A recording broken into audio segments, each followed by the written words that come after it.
Bonjour à toutes et à tous et bienvenue dans cette nouvelle vidéo de la magie sous un autre angle. Que vous soyez vous-même magicien, magicienne, ou que vous soyez simplement amateur de magie, est-ce que vous vous êtes déjà demandé à quoi sert un tour de magie? Vous allez voir que cette question, si elle peut sembler anodine, a une grande importance dans la présentation et donc dans la réussite d'un tour. Si vous ne vous l'êtes jamais posé, eh bien, je vous invite à y réfléchir sincèrement pendant le générique, et puis je vous donne mon avis juste après.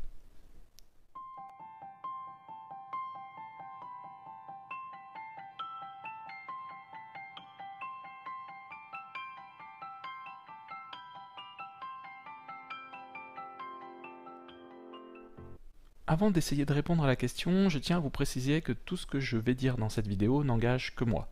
C'est mon avis, et il est possible que d'autres magiciens ne soient pas tout à fait en accord avec mes propos. Dans tous les cas, n'hésitez pas à donner votre avis à vous et à en discuter dans les commentaires. Bien sûr, je compte sur vous pour rester courtois et pour respecter l'avis de chacun.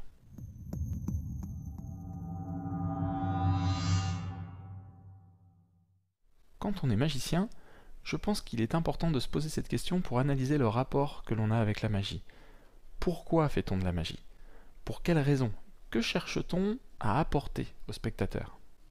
Il y a certainement de très nombreuses réponses à ces questions, peut-être même autant de réponses qu'il y a de magiciens sur Terre, donc je vais vous présenter mon point de vue, et je vais le placer sous deux angles différents, celui du spectateur et celui du magicien.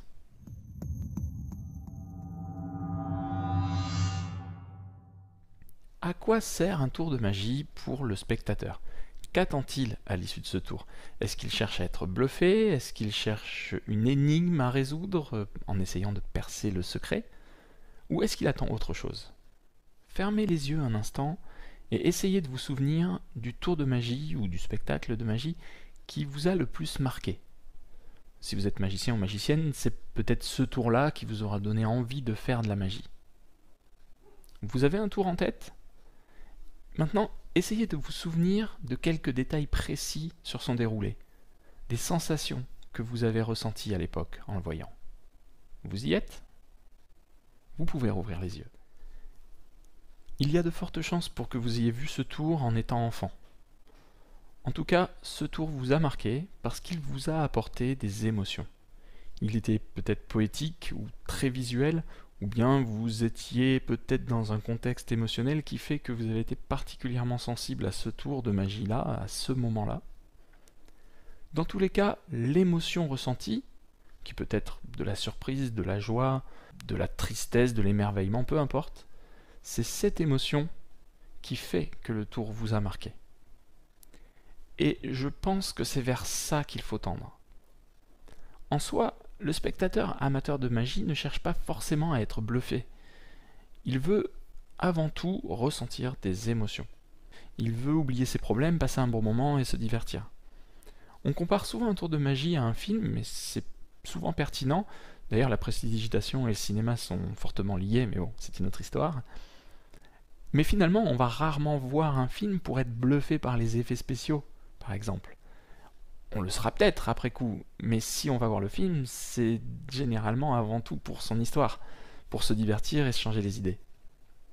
Eh bien, je pense qu'il faut aborder la magie sous cet angle-là.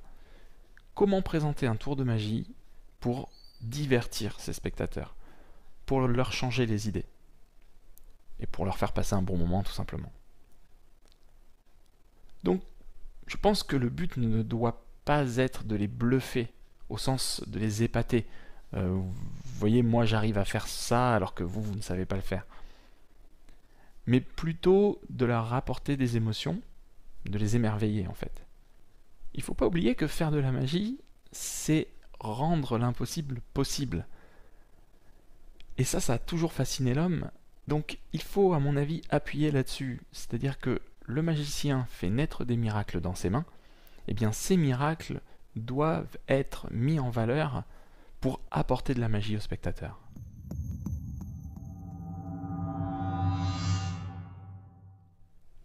Et on en vient donc au deuxième point de vue, celui du magicien.